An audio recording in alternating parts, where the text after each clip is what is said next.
Hello, everyone. My name is Andy Zane, and I am a Senior Data Analyst here on the Data Science and Implementation team at VNL. Today, I'm very excited to be sharing with you some of the latest features and tools we have released on the Partner CPRM platform. I'll be using the Jeffco CPRM project data as an example. This is a fully public project that we did together with the Jefferson County government. And this is probably what your home screen will look like when you log into the platform. And if you have completed your network data collection, you will be able to explore the network map and visualize it in a host of ways. So if you just click on the Explore button here, and then you will see the submenu items, ecosystem or network maps.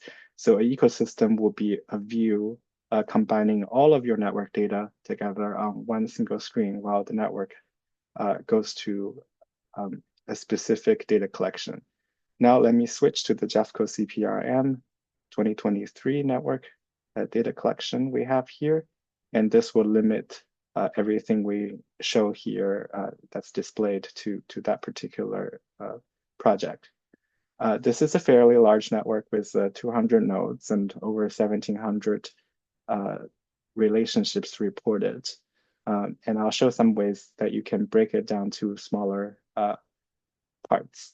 So first of all the organizations in this network is represented by one of these little circles, which we refer to as nodes. And you can click on it to see any particular attributes or network scores about them. You can also click on this I button to go to its member profile once that's been set up. We have a new feature here that's called Highlight. It allows us to draw attention to specific nodes by giving it a halo, and you can do this one by one if you want to show them in this highlighted format. It's a good way to use them to draw attention to specific key players or outliers in the network if you want to discuss insight about that. So all the relationships are represented with these by these lines with arrowheads. The arrowheads point to the direction who picked whom as a partner. So for example, in this case, node number 12 picked node number 36 as a partner.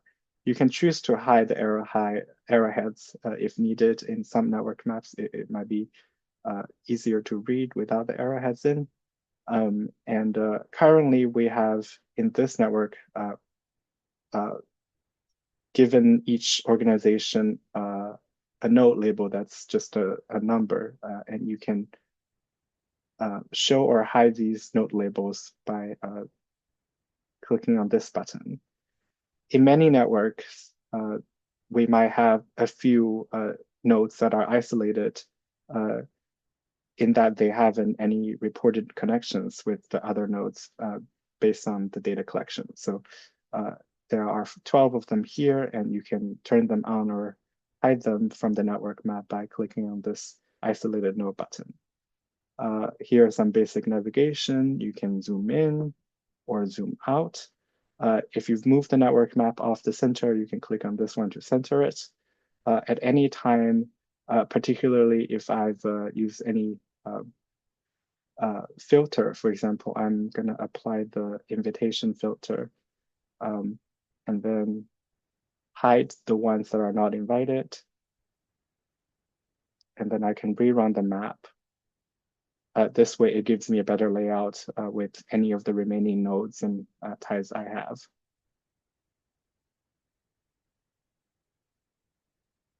And there are two main ways to save a network map visualization.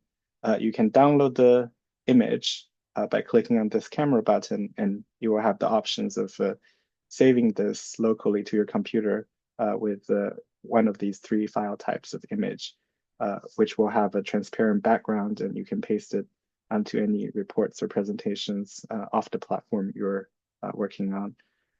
Or if you want to use the dashboard feature to share this particular network map, you can save it by clicking on this floppy disk button.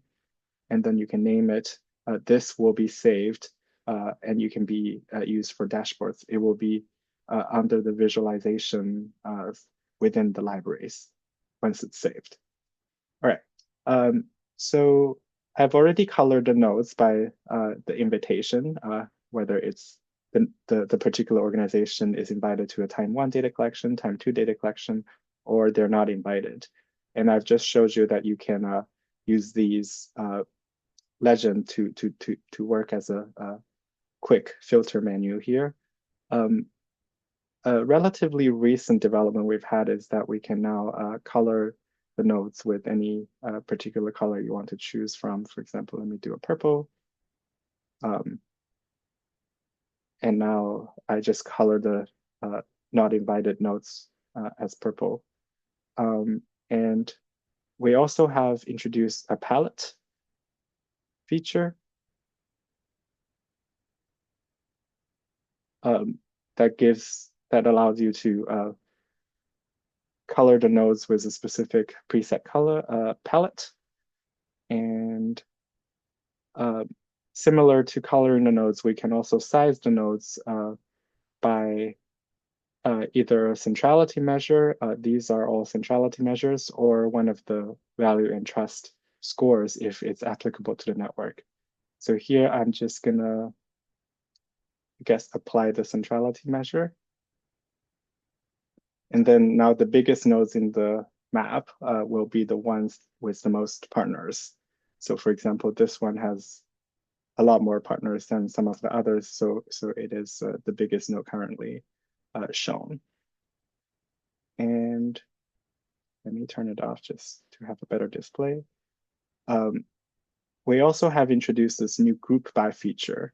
You can group by any particular attribute. I'm just gonna do the invitation again here so you can see how it works.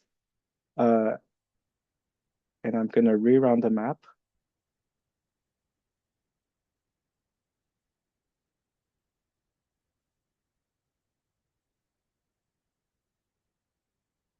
So now you can see that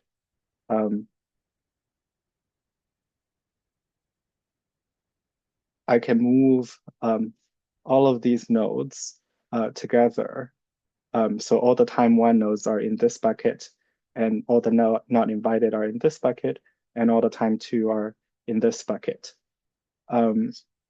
This is a really useful way to break down subgroups and see within each group the ties within them, and then the connections across the various groups here. I want to say that the group by and the color by feature are actually independent, so you can set them to different attributes or single select questions. For example, I want to know within each time point of invitation if the sector makeup of the organizations are different. So now I can see this is the time 1, and these are the time 2 organizations, and they have different sector makeup. For example, there are only 3 public organizations in the time 2 invitation attribute setting. But within the time 1, there are a lot more that are green, that are public. So this really helps break down the data in more complex ways. All right, let me turn this off and rerun the map so that they will reconfigure their positions. Of course, we always have the filter feature here. So for example, I want to narrow this map to just a subset of organizations located in Denver. There should be just 30 or so of them. And now I can rerun the map. And this is a much more manageable size for me to really dig deep and visualize it and figure out what's happening here.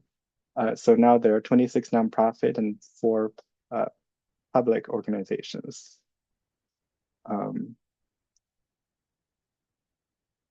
We also have some new features here on the relationship side. We can always color the relationships with any single select relational questions. For example, I can color by, please describe how your relationship with each of the partner developed.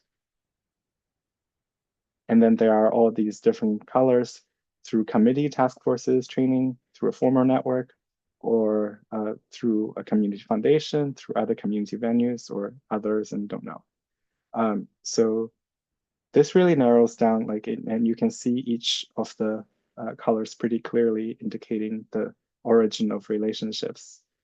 And I can similarly hide or display using this legend as a quick filter. We've recently introduced the size by feature for relationships here as well. It's independent, but I'm just going to show you with the same setup of question 23. So now we're giving the relationships different weights based on these different relational options. So currently the ones down the list are the biggest, are the thickest. So it just adds variety and makes the visual a little more engaging. All right. We've added this Insight Library menu. Now there are lots of different insights to choose from.